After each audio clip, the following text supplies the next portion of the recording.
And this also helps us to keep from issuing a TAN. So it helps eliminate that short-term borrowing.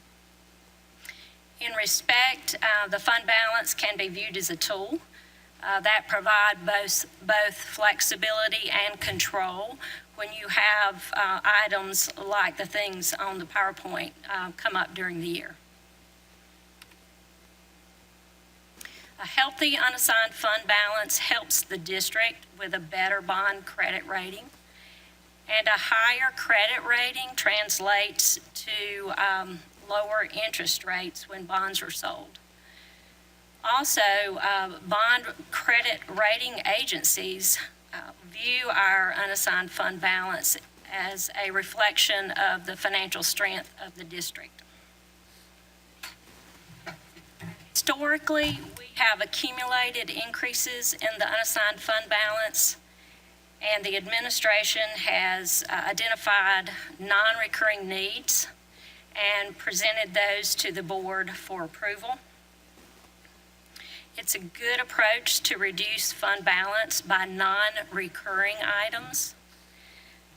This is what we're presenting is a measured plan, and it does not adversely affect the district's bond credit rating or the district's audit opinion. Now, if approved, this unassigned fund balance will be reduced to $128,572,674, which is 19.2% of the FY20 general fund budget. Also, if approved, our cash flow needs will still be addressed, as the unassigned fund balance is $72,889,123 above the board policy amount of $55,683,551.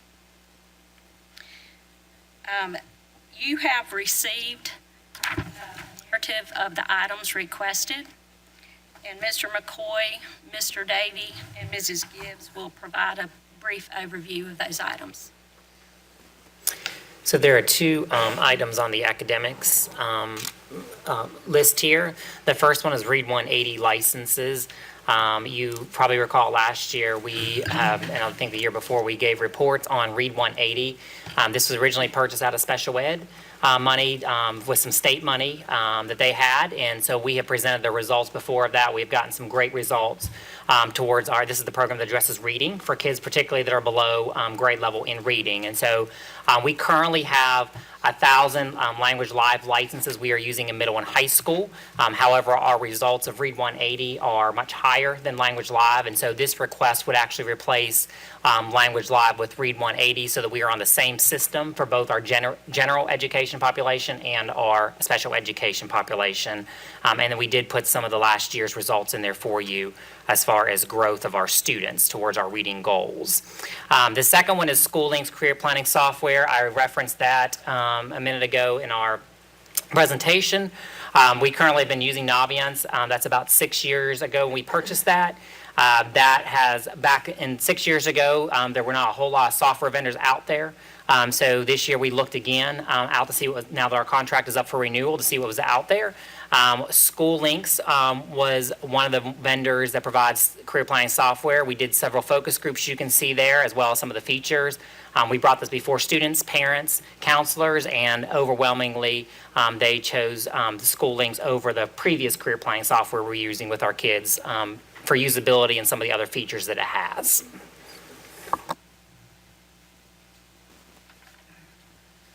Good morning, everybody. The first grouping of capital projects you see in the narrative is categorized as safety security projects. A group of individuals to include district administration, security specialists, and law enforcement personnel worked for several months to identify and evaluate areas for security enhancements and recommended these projects. Just as a side note, our security specialists, along with Mr. Shealy combined, have, I believe, 168 total years of law enforcement experience between the 5 of them. And we also have Lieutenant Reinhardt on our committee, have Travis Forrester, who is our Director of Security now, who came to us from the Greenville County Sheriff's Department. All of these individuals along with our facilities experts and our folks work together, again, over an extended period of time to look at all these areas and to make these recommendations to you. This type of experience combined with the knowledge of our facilities department and our security departments is what brought this list to us. These projects represent great steps we can take to continue to improve upon the safe and secure environment that we provide for our students and our staff. The next grouping of capital projects you see there are listed under career and technology projects. Mr. Williams began working last spring with Mr. Mills and myself and his directors, and then picked up with Mr. Carlin and his staff to identify and plan for enhancements in the CTE area to improve programs for students in the areas of diesel mechanic, mechatronics, as well as agriculture and animal science. So those projects are there. And then the final 4 capital projects that you see are recommended to make improvements in the area of ADA accessibility, high school weight rooms, and then lighting both in our classrooms and here at the central office. Again, you have some detail in your narrative, and we'll be happy to answer questions and have the subject matter experts here as well. So we'll be happy to answer any questions you have. Ms. Gibson. Item is to do an RFP to solicit a firm to do a salary survey for us, primarily focused on principals, assistant principals, and then all our support areas. We can get data very easily for local jobs like bus drivers and food service workers and custodians, but as we are so much significantly larger than the next largest districts in South Carolina, we need to get some input from districts more our size for these support positions at the district level. Thank you. You finished? Yes, sir. Okay. Let's take them item by item here. Anyone with questions for Mr. McCoy, academics? Ms. Wells. You. So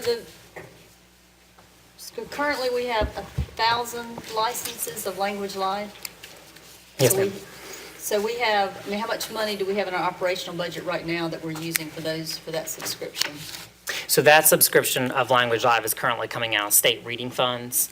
So that's not coming out of the general fund operating. Okay.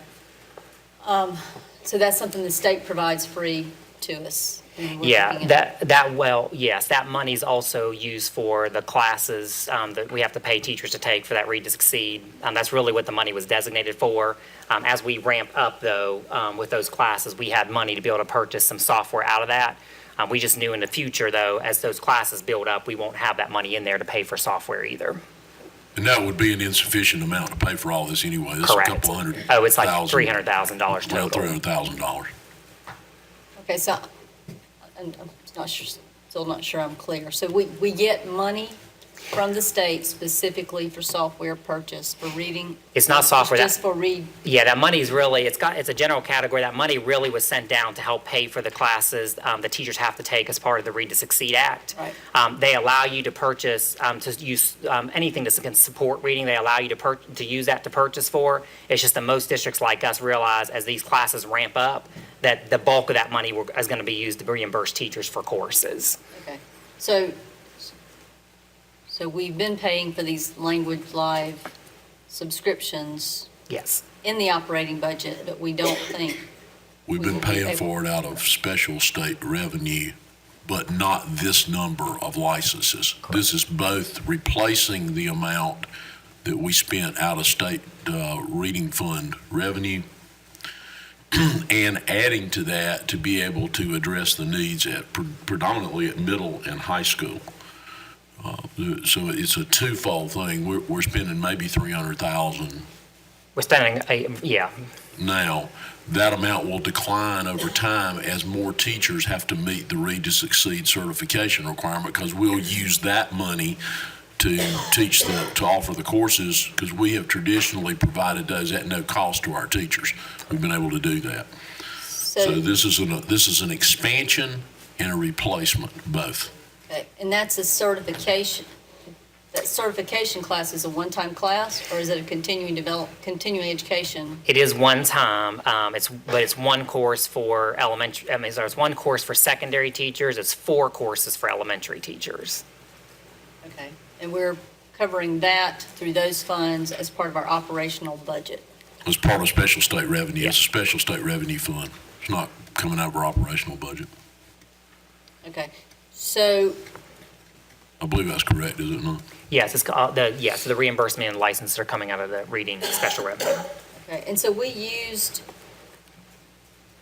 this software specifically for special ed students, or The- this was you? The Language Live is used for gen ed, middle and high school students. The Read 180 System 44 was used in the past just for sped Right, students. so the data you gave us here on the gains was specific to special ed student? For the most part, we Gains. had some schools like Berea who actually bought licenses themselves and chose not to use the Language Live because they were having success. So we do have we have the same results based on regular ed or gen ed. Gen ed or special ed.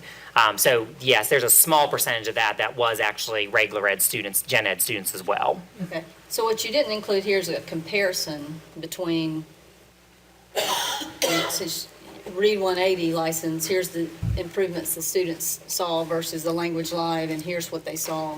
Yeah, we'll be glad to send you that. That was actually in the presentation we did on reading a couple, 3 months ago. We'll be glad to send you that. But the students, both gen ed and SPED students, their increased performance was more under the Read 180 than under Language Live. So we'll discontinue Language Live. The funding that went to fund that would go towards, in addition to this 1.9. And it just helps also it also just helps not having two different systems. The teachers right now can't go back and forth to teach Read 180 and Language Live because there's trainings for both of those. So having one system also will help us better serve the needs of those students, to be able to train all the teachers to be able to basically just do Read 180.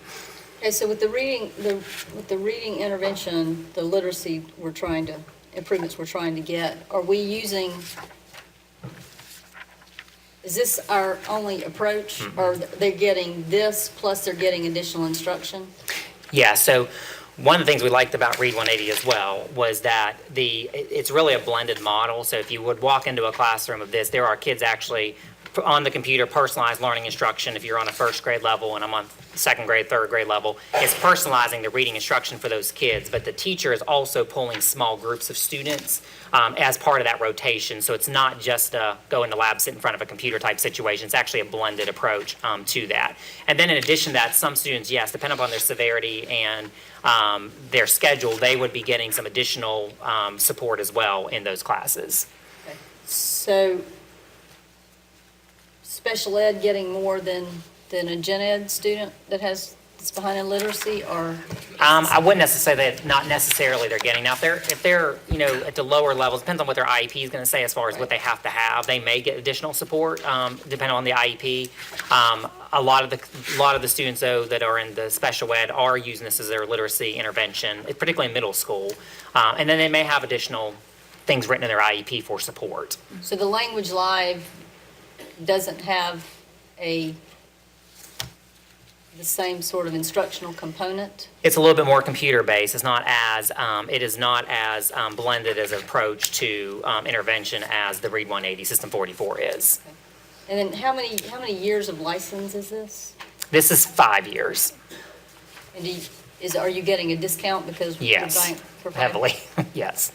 So I guess the concern I have, maybe if you send me that data, that'll be helpful, but it would seem to me that if a student's improvements, if they're getting gains, maybe it's the blended model and the instruction that they're getting and not necessarily the computer programming that's providing the gains. But I also, given that we've only done this for a year, do we know that there's going to be retention? You can get a gain if you're working program and you're kind of intensively working on it. Do we know long-term if that's really going to translate and give you the gains that you need, given that we've only followed this for a year? So, I Yes. believe we actually have more than a Yeah, we year's do have data. more than 1 year to get data for it. I think is it 2 years or 3, Ms. Hogan? It's 3 years of Read 180 data. And language, same with Language Live. I would also say, though, that when you look, one of the things when our staff looked at evaluating what we were going to purchase in academics, I will say from the research, if you look out there, Read 180 is one of the top rated systems for reading intervention for students. It just at the time for us was cost prohibitive with the money that we had. That was our team's and principal's choice, though, from the beginning. The state money came down very quickly after that for Ms. Hogan, which is what was allowed us to be able to pilot this with the special ed population. But I will also say the System 44 component that we present on before is for the lowest kids, so that, the middle school kids that might be on a very low Lexile. I would say that the difference with that was one of our reasons our team liked that was Language Live does that to a degree, but it doesn't go to that very depth for a middle school kid who might be struggling on a, let's say, first grade level with a disability or non-disability. So it's just the intensity of instruction and the artificial intelligence, for lack of a better word, that the system uses. If you can, that'd be great if you could send me some more of that information. The planning software to replace Yes. Naviance, right? We're Yes, still that's under correct. academics, right? I'm under academics. So we put money in the, I thought, in the operational budget last year, because our Naviance was a 5-year. And we bought that with the fund balance as well. Previous, yeah. Yes. For 5 years. Didn't we put money in the operating budget to get to that 6th year previously? Or am I remembering that wrong? I don't remember that. I don't believe so. You're talking about the general fund proposals last year? I don't know if it was, No, I it's just not remember there. we came to the end of I thought we came to the end of the 5 did. years We- with Naviance, and I thought It actually ended in the middle of the year, if I remember October. correctly. And we used some non-recurring funds to carry us to the end of the year to allow for a transition. But there's not a general fund line item in the budget for that purpose. okay. We bought it, as you recall, this same way, projected out over I believe it was over 5 years. 5 years, yes. Right, yeah. Okay, so I remember, Dr. McCrary did a 3rd-year program evaluation of Naviance, and the district average for usage was like 55 to 60%. What does it look like now? So we have the data from last year, I believe that we presented, we can send. I don't know currently, we don't typically do a mid-year analysis, we certainly can do that. We don't do a mid-year report. I do know there was a part of the focus groups that we did with kids this year, one of the reasons they cited for the lack of usage, I guess, was Naviance, was the usability. And so I think that was part of our, problem in the past, is it wasn't as user-friendly of a system maybe as, for kids. I think counselors, it was a little bit more usable. Counselors still prefer this new system, the school links, over Naviance. But the data piece really is us going to have to just continue to push, and we put some plans in place with Mr. Rhodes and Ms. Dean at this point to help increase not only the new one going forward, but the Naviance as well, increase that usage. Okay, so you think the usage has ticked up? I'd have to look at the usage as of right now in the current school year. Well, even this past We year? had better gains. Yeah, we had some tick-ups last year on usage. There were still some deficits, I think, in areas I would have liked to have seen some tick-ups with some reports and some inventories. But again, kind of after focus groups with kids, a lot of that we feel like has to do, from what they said, with the usability piece of it. But even with less or increased usability, we must have in place a tool for our counselors to Okay. track, to the point that was made earlier, to be able to track all these IGPs. So it provides them the tool by which to track that. All the other things are added benefits to it. When we went through this process before, there really was not a comparable competitive software to Naviance. Based on the feedback of all these groups that tried it out, they believe this is a superior product in that it's easier to use. I think it has a few more features. It but does. I think their primary point was it was easier to use. Yeah, and we also it's also the system, both Naviance and this going forward, is also the system they use to send all the electronic transcripts to colleges with. So IGP, counselors use it heavily for IGPs, transcripts to colleges. Going forward, we want the counselors to, and this is an ongoing process, but we want the counselors really to use that data in the IGP conferences with kids. So when kids walk in, we already know what the interests of the kids are, where they want to go, and then we can spend that 30, 40 minutes actually advising children on what courses to take or what things to explore in work-base. Yeah, because the initial push for this was to assist counselors in being able to have more effective IGP Correct. meetings. Correct. So, And that remains a primary focus, but it has many other benefits to it. okay, and the state had, back when we purchased Naviance, the state had a system to use, but it would crash, I think, when Yeah. we would try to use it. So have they upgraded their system? I can't really speak to, you talking about the transcript piece particularly? The e-transcripts? Yeah, I think the Yeah. IGP, didn't they had a tool? Oh, to track Yeah, the yes. they had an IGPs. IGP system that when we Would not had work. multiple users in the system, it would crash on them. Correct. And basically they said we were too large for the system they procured. There has been discussion about a Naviance type Correct. system, but I don't think it's moved past discussion. To the best of my knowledge, it has not. Okay, and so this is again is this a 5-year contract as well? Correct. And so we would buy it for the 5 years? And part of the benefit of that twofold, one is we've identified the revenue, although we could hold it in an account, but it allows us to leverage reduced cost. Correct. Well, yeah, it's a lot of money that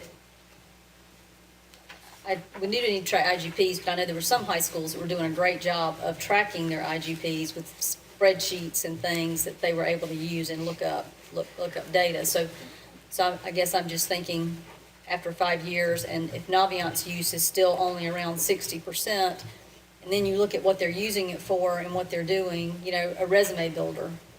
Well, they're all doing resumes in their English classes, and what I saw, the resume builder in Naviance was not, it was clunky, it wasn't that great. And I haven't looked at this product, so I guess it's just kind of, is that the right way to spend money on that process?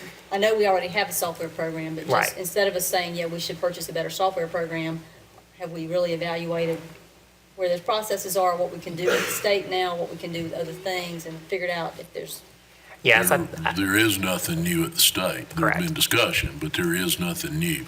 And obviously, if we didn't feel like this was the appropriate way and the most efficient way to do this, we wouldn't have brought it forward. They can, counselors and other employees quite often come up with inventive ways to track their own work, but that means they're out there each creating something individual that's suitable to them, and it's taking them time to create it, time to use it. Then if they walk out the door, then the next person coming in who's going to train them in how to use what they've established. So there is value in having a consistent system in place, particularly with our size, system-wide, to handle IGPs, to handle transcript requests, and to handle, I think it also handles recommendations, if I remember correctly, Jeff. is this gonna work with Backpack, or are you gonna have to do some work? to they'll integrate? be able to log in like a single sign-on with Bill Backpack. said, man, you can go into it through Backpack, if I recall correctly. Isn't that right, Bill? Right, we're sharing data, we are sharing data with that. So you'll modify and integrate with this the same way you have with All the other ones that we. Naviance and, okay, thank you. Thank you, Ms. Wells. Ms. Goodwin Caldwell. Questions on academics? Yes, Jeff, on the Language Live, do we have any data on the Language Live? I know we're changing over to the Read 180 system, but do we have any data? Yes, ma'am. Dr. Royster indicated he would send that to y'all. Okay, I also wanted to ask on the Read 180, I know that it was just for the special ed students, but it's going to be for gen ed and special ed. That's how we used it, yes. What, We have also used it with A small- two or three different schools with gen ed population. Who bought their own okay, licenses. what was in place for special ed before this pilot with Read 180? As far as Did we software have goes, there anything? wasn't. So this Read 180 is not a scripted program, is it? It's not a what? Scripted, like they've had something scripted in special ed before. So this is software, so yes. So prior, what they're using right now, you may have heard Spire, is the curriculum they're using in their resource classroom. That is truly a curriculum. That's a little more scripted as far as what teachers are using for students. This program is really personalized to you. So when you take a quick assessment on there, it personalizes it down to Ms. Goodwin-Caldwell needs, third grade, we're going to take her back to the third grade and start building those skills back up. So it's personalized to you, but then the teacher also pulls small groups while that's going on so that she can rotate through small groups. I know you said that's your blended approach. The blended approach, correct. But, okay, I see that this is the 1.9 for licenses. What about the training of the teachers? Is that part of this cost also? Yes, that actually includes the training, and there's also some, what's the word, consumables. There's also some consumables included in that as well, that for the whole 5 years that the kids use. Okay, is this program gonna be mandatory or is it supplemental? Because I see, I'm looking at how you said, I mean, the ones that did it, the percentage that did it, they chose to do it. But is this gonna be mandatory for all of our low level or our special ed and Yeah. gen ed? So for the gen ed and sped, for the lowest tiered kids that are identified, this is the system, this is a supplemental system we're using for intervention at the middle and high school level. So all of our students, now, of course, you're bound by licenses, of course, to a degree. So if you have more kids than you have licenses, Right. ideally what's happening is you make such progress that you roll off of Read 180, System 44, and another kid then that might need it rolls back in. I was getting ready to ask you that Yep. also. Okay, on the career planning software. Yes. The, Naviance, is that what you, referenced when you did the Fountain Inn thing? Was it the Naviance that you was referencing? Yes. Now, I wanted to ask, I didn't ask it a few minutes ago, but with this, how is it gonna be communicated to the parents? Are the parents gonna be able to use this like they were able to use Naviance? And how is it gonna be communicated to them that this is something that they will be able to use to help their child? Yeah, so part of the schoolings, part of what's included in this price is a year zero start. So if this was approved today, or this month, if that's approved this month, basically including this is a 6-month startup process, which is what they do across the nation for people who are implementing this. And that gives us a chance to work with schoolings to build a plan. And part of that plan is a communication plan for parents as far as what materials we want to put out there. And then how that works, I don't know if you remember, one of the challenges we had with Naviance is the parents had to log in and the kids had to log in. What we really discovered going through that is that's a little bit deceptive because most parents weren't using their login. So while they were logging in under the students, which actually makes sense because if you're sitting at home and your kid's logged in, you're not going to log out and log back in. So, that's one of the things that there is some things in school wires that parents would have access to, but it may be in that case is going to be a little bit of the same piece because when parents are in there, they want to be in there with their kid doing the same work, maybe working through the career planning piece of that. So that will be part of our communication plan as far as how do you as a parent support your child in this software or in this career planning. Now, does HIPAA have anything to do with this, whether you said if they log in as a parent and they log in as a student, if the parent is logging in as the student to do things in it? No, it wouldn't have anything with FERPA or Okay. HIPAA or any of that because it's the parent owns, I won't say owns the child, but the parent owns the information of the child. So it would be, where that would be a violation is if somebody accessed that who is not a family, a legal guardian of the child, then that would be a FERPA issue. Okay. All right. Thank you, Mr. Meek. Thank you. Mr. Lewis, questions on academics? Thank you, Mr. Chairman. A couple of questions to you. First is clarifying questions. So it's your intention that we're going to go through each of these sections separately? Yes, sir. And then board members who have questions about multiple sections will have multiple opportunities to ask those questions Yes, sir. in the correct section. In the presentation, we didn't hear about other capital projects. Is it your expectation that there'll be a discussion about those? Because we didn't talk about the weight rooms or the playground. So I want to make sure I don't miss the opportunity to ask questions about a section that wasn't presented on. I also have questions about the finance information. Is now an appropriate time for me to ask those questions, or do you intend to come back? I tend to go back to Ms. Stack, yes. You are going back, or I I can am ask going that? to go back. Academics, All right. Mr. McCoy. So then the only question I have for academics is just a clarifying question. So at a state meeting the other day for the JCLC, there were staff present talking about career technology. They were talking about U-Science as one of the products that they're looking at for the state of South Carolina.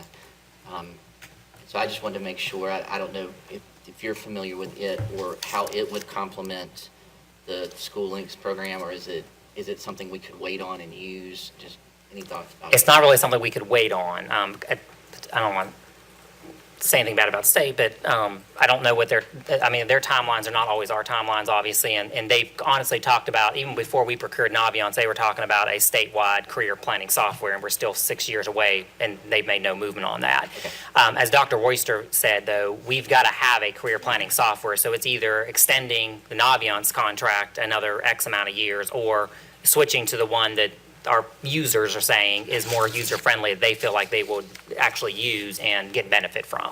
Okay.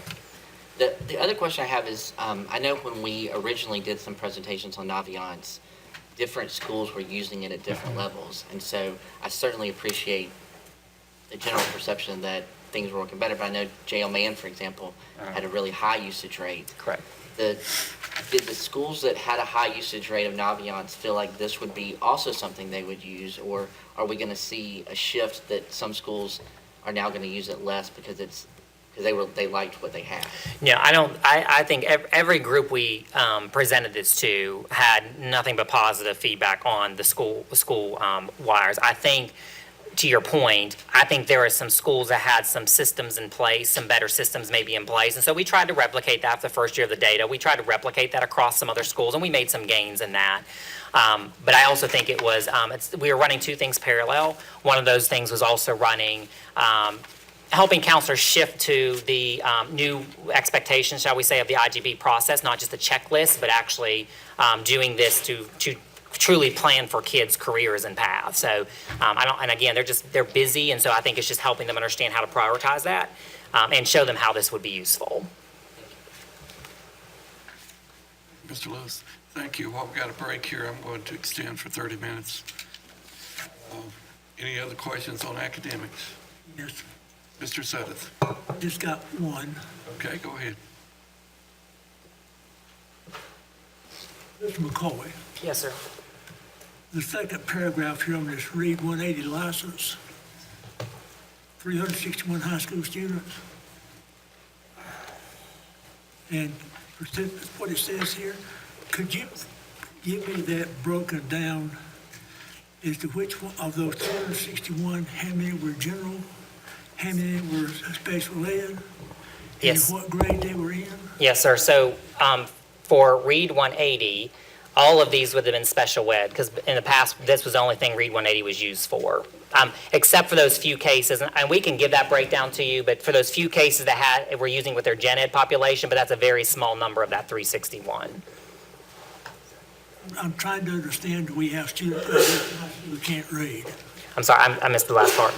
Missed the last I'm part of that. trying to understand, do we have students graduating from high school who we would call or declassify as below basic reader? So I would not say there's kids unless it's students with extreme disabilities that may not be on a diploma track. So in a traditional graduation diploma, I'd say that there are kids graduating from high school who can't read. There may be kids graduating, or maybe kids that are below grade level slightly. But again, if we take into account that the average reading age among adults, or the average reading level among adults, is about a 10th grade level overall nationwide. Actually, some people would put it a little lower than that. But let's say 10th grade, 9th grade level. I think the vast majority of our kids are graduating on or slightly below their grade level of reading.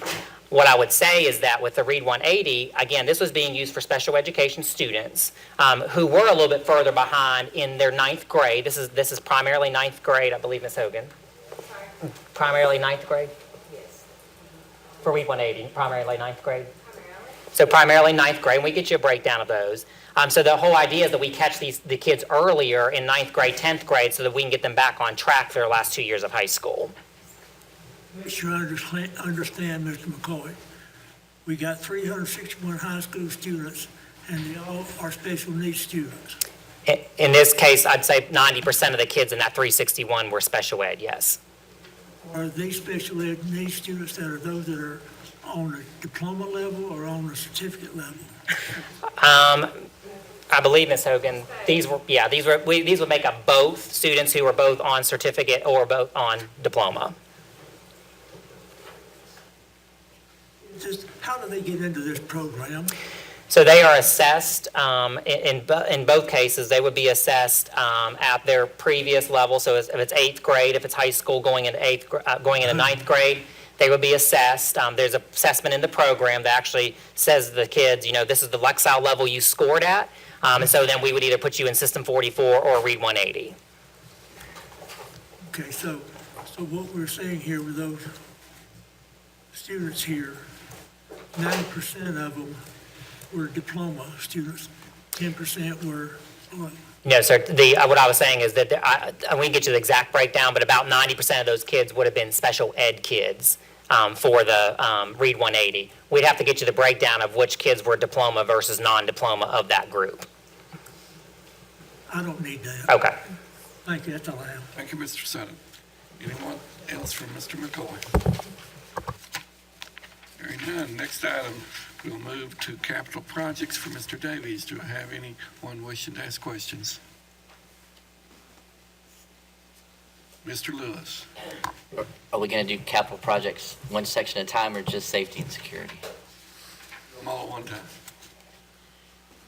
So just a question about the radio purchases. This is currently in our long-range facility plan, is that correct? Yes, sir. Which button it is? The industry standard now has become about a 10 to 11-year replacement cycle. You recall correctly, we've put an amount out there. I don't have it in front of me. I believe it starts in 2025, Robin, to front load some money. I think we put money in it in 25, 26, 27, so that if you approve this and we do this replacement, the money would be sitting there in 10 years to replace it again. We did the last replacement. We started work on it, I think, in 08, 09, and actually got it installed in 10, 11, Bill. Does that sound right?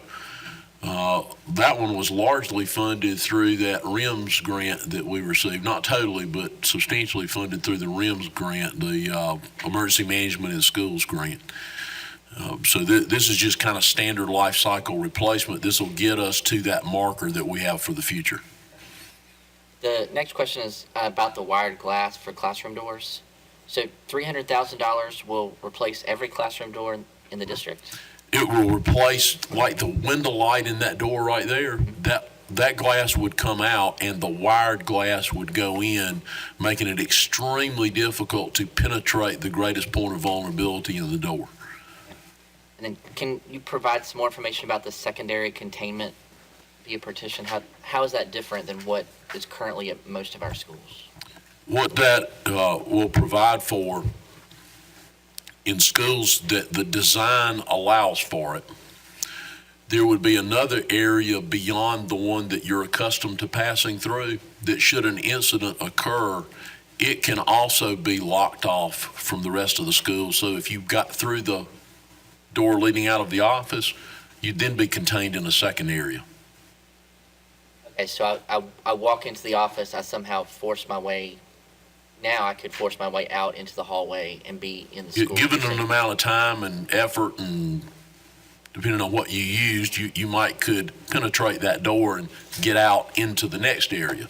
So this would put you in a second holding area to. Yes, sir. Okay. In the buildings, the design allows for that to occur. The other capital projects section, which I think I'm allowed to ask questions about. Could we just get some more information about the playground ADA accessibility?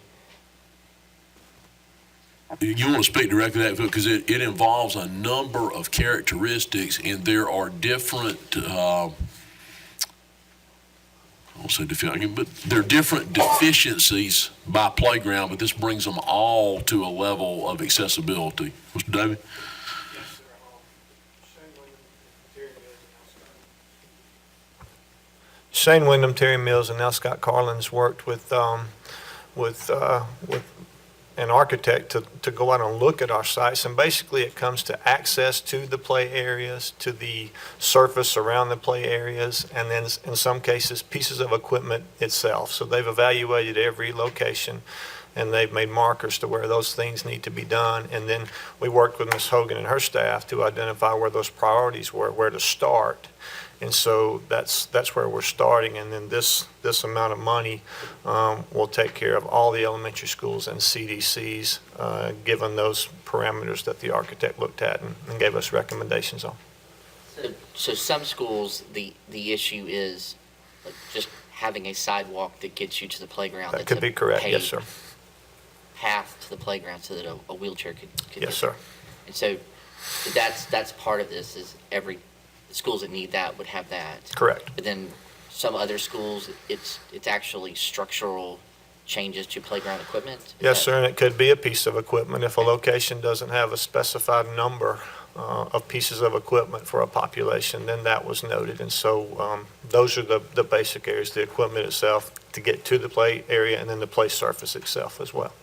And I don't need an exact number, but I mean, roughly, how does that break out? Are most schools getting sidewalks, or are most schools getting equipment that's actually going to replace equipment or enhance equipment on their playground?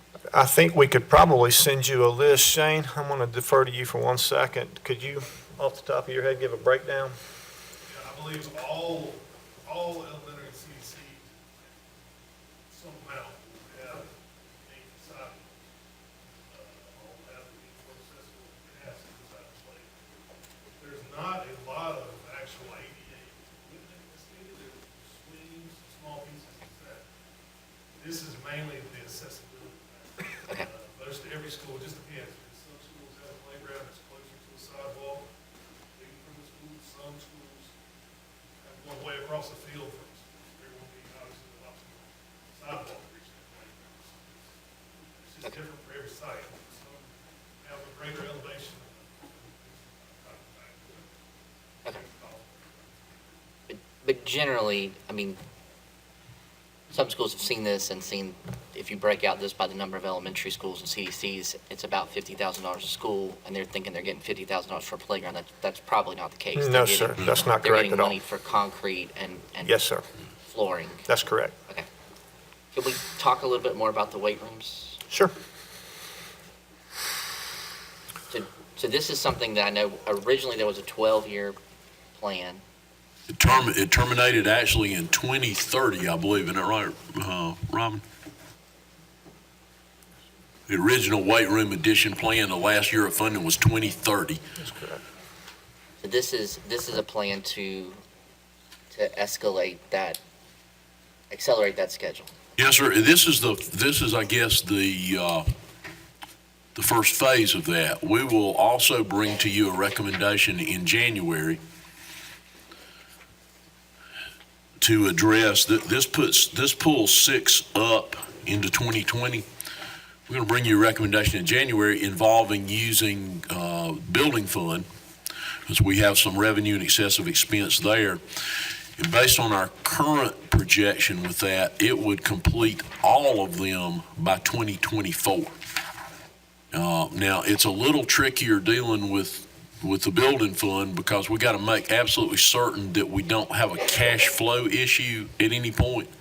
So that's taken us a little longer. Otherwise, we'd have tried to bring it all today, but we didn't want to postpone this to wait on that, because we need to look at probably one other project in conjunction with that. But I have no doubt that we'll be able to get them in by 2024. It might change the breakdown of how many are in 24 versus how many are in 23 versus how many are in 22. That's the part that's, we want to be absolutely certain we've got a workable plan without creating another problem with it. But that would get them all done, we believe, by 2024. When we say the 2020 cycle, we mean by the summer? Well, we would begin as soon as you give approval to this. If you do approve it, we would initiate the work right away. Now, generally speaking, a building design, we're talking about, not really a complex design, not a lot of time. We allowed 18 months on every kind of every schedule. So we feel comfortable with it inside 18 months. So if we started this work in January, then by the summer of 21, it would likely be finished, but probably finished before then in some cases. This is the first time that we've seen a list of schools. I know there was a plan before, but this is the first time that I've seen it in writing. Right. Can we just speak a little bit to how these schools were chosen as opposed to the other schools, and maybe how they were prioritized? Well, they were generally based on how many athletes do they have currently at that school, and what is the square footage of the designated weight room there. Now, some schools have chosen to move to another one, but what's the square footage of the designated weight room in that school? And then is there any other concern, like the layout of the room? One of them that would stand out there, for example, is Southside. It's not necessarily the one with the least amount of square footage per athlete, but it has a layout that's not conducive to good supervision. So it was moved up. But most of those are the schools that would have, the others are in fact the schools that would have, if you go back to their designated weight room, they have the least square footage per the number of athletes that they have in the school. In fact, when we looked at it based on the enrollment of the school, it really didn't change the order much either. It was kind of interesting that it fell out that way. So that was the general prioritization. And we also wanted to make sure, and I think you see there, those are generally spread all over the county as well. And we wanted to be cognizant of that, though that was not the driving force.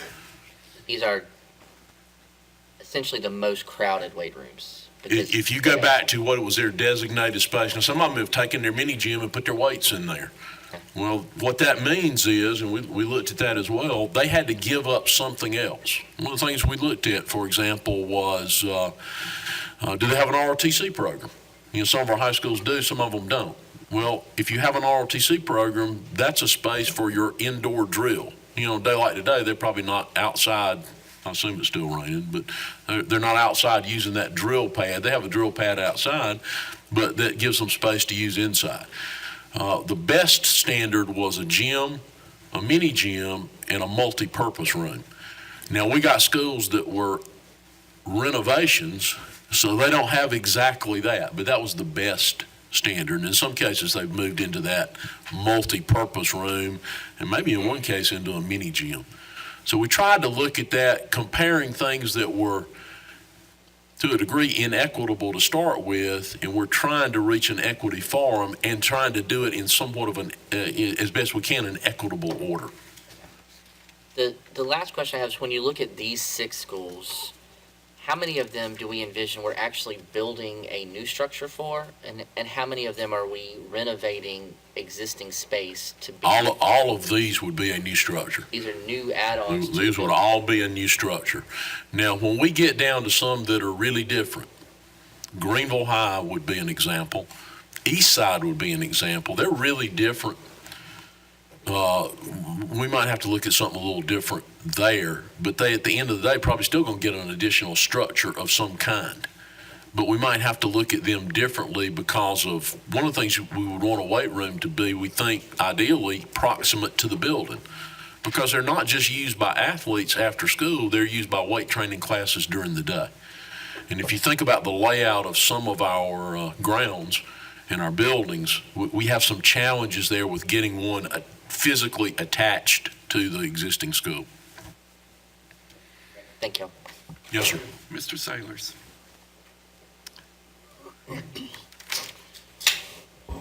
Philip, we got on the list 3 greenhouses. And I'm not questioning the recommendations that are long overdue. We're talking essentially there are 250 roughly per copy, $250,000 per copy. You got 740 listed, that's for all 3. So there's no one of them is more expensive than the other. Well, they are different. The high school ones are larger, more expensive, and so I can defer to Jamie on the actual sizes of those. Where the one at Travelers Rest in Hillcrest High, of course, will be larger than the one at Bryson Middle School. There is also some money already in the capital projects budget for greenhouses, but based on our experience at Woodmont, it was wholly insufficient to build one. Well, you've only got, I want to say 340. Yes, sir. Jamie, does that sound right? essentially a high school sized greenhouse is going to run you between 320 to 350. Okay, and that's not really a very negotiable price because unless am missing something, there's only two credible firms in this state that install those, so they can drive the market. Yes, sir. And like I said, we already have a line item set aside for that. It just was not sufficient to meet the need. So this is 740 in addition to that. Okay, thank you very much. Finish, Mr. Sailors. Thank you. Ms. Goodwin and Caldwell. Thank you, Mr. Mead. On the perimeter and courtyard fences, are there certain schools that are getting these? Do you have the names of the schools that are getting these? We can send you a list of those schools. The security specialist, along with facilities, went to every location, evaluated every location, and made recommendations. I believe, correct me if I'm wrong, Shane, 17, 18 locations? 18 locations will receive. The intent there, not to fence every school, because there's some downsides to fencing every school, including the ability to evacuate the school.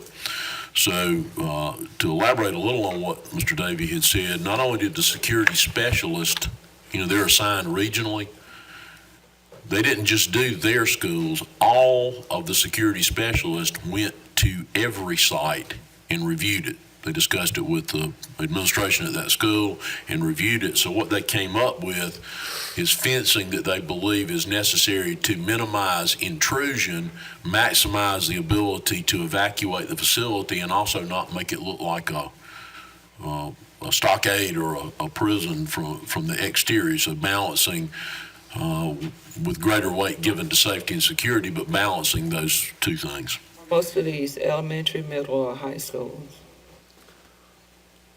Are most of them elementary?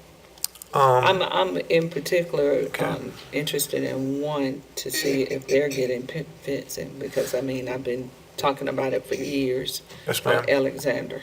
Okay, I can send you that list in just a little bit. I'll send it to Nancy, and you can see every school that's on it, and then if there's some concerns you have, we can look into those. Okay. Yes, ma'am. I also, I have a question about the greenhouses and the animal science barn.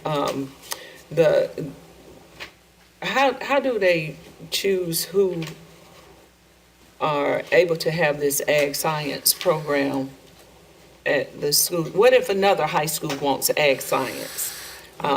Is what I'm saying. They would need to show, just like that would be similar to any other elective type program or class. They'd have to demonstrate an interest, and the district would work with them to develop their program, to find a teacher, and then to get the appropriate facilities.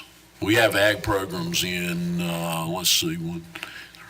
four or five. We have it at Travelers Rest, Woodmont, Hillcrest, Blue Ridge, Malden, and Berea. What about and then two middle schools? Now, do we have? I guess I'm old school. Do we have home ec in any of these schools? We do not. Or life skills, we have child and family development that needs to be back. If you say life skills, we have some life skills courses for special needs students. We do not teach home economics. We basically moved away from that. We may have one or two in the district, but it is not that's a career and technical course, and it's not a course that leads to a career path. And so we have basically eliminated those courses over the years. When we eliminated them, they started eliminating our kids, I don't know, our kids need these kind of skills, like you talking about the soft skills and stuff, but home ec teaches them, some of the life skills. I know that Travelers Rest, when we were up there, they had a home ec Stay on the agenda. Yeah, they had a home ec, classroom that wasn't being used as There are a lot of home home ec. ec classrooms in the district that are not in Have use. In them? fact, a number of them have been converted to other uses. Yeah, I know I need to stay on something, but I'm saying, well, I'll be glad to I'll talk bring with you it- about that outside of here, so we don't continue to get. yeah, okay, all right. But that's what I wanted to ask. All right, I'm good. All right, that's it. Mr. Seventh. Mr. Seventh. Define for me a driveway bollard. Describe it. Yes, sir. It's just basically a concrete pole that would prevent, yes, sir. That's a round pole. That's the best way I could describe it. A barrier. Is that at all schools, or is it just mainly elementary? Well, again, we went out and evaluated all the areas to see where it would be feasible to put those. I'm trying to think of an example. You go up to a Walmart, when you go into the front entrance there'll be that section of poles or bollards across the entrance that would keep a car from being able to run through the building. Okay, I'll look at that. Well, About ready to put this map. Yes, sir. Yeah, if you want him keep cars going up on the building. Secondary containment via partition. Just feel like I'm getting sick and creepy. Just Interesting. sitting here. Need some information on that. We have that exclusively at any school that we would call it. I don't believe so, Jamie. I don't think we have a secondary. The first location where that will be installed will be the. I don't want to get sick because then I can't see the baby. These other locations are. This is not going to begin until when? Well, pending the board approval of the funds, we get started right away. Well, they said we're not going to, the first one we're going to do is at Fountain Inn High School. Well, I think what Jamie meant to say is we don't currently have any in place. We have one plan for Fountain Inn, but pending the approval of this funding, we go ahead and begin with the others. We got 72 schools that are listed here. That's So correct. we're going to begin doing that when? This school year, or starting our next school year, second semester?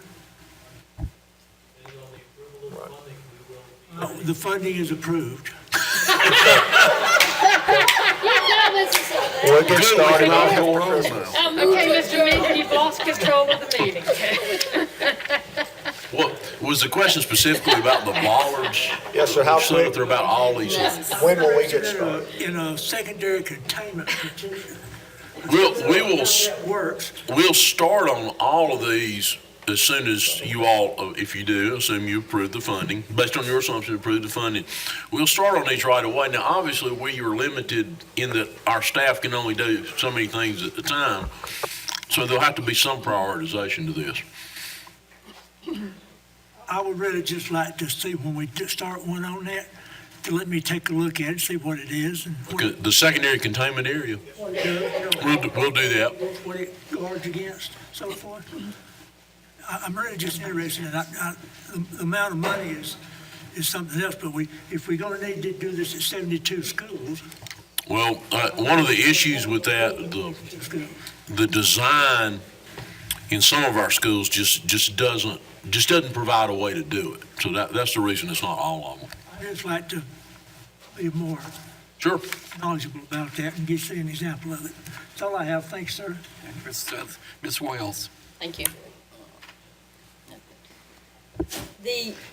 So all the capital projects that are under the safety and security section were already in our debt service fund projections or not? No. We had, I think we got an annual in there like $500,000. And pretty much, I think going down future years, we'll identify things that'll enhance safety and security as they make changes in what's available and recommendations that occur. So this really it takes care of everything we've currently identified without having to wait till we get another $500,000. And I think that's the amount that's in there on the line item, isn't it, Robin? Right, I can't, is everything that's occurred even recently, this is going to continue obviously to be a priority, and people, and individuals and entities continue to identify additional best practices or new technology or, we've looked at, one thing Bill knows we're working on now is looked at panic alert devices. So we know there are going to be other things that come along.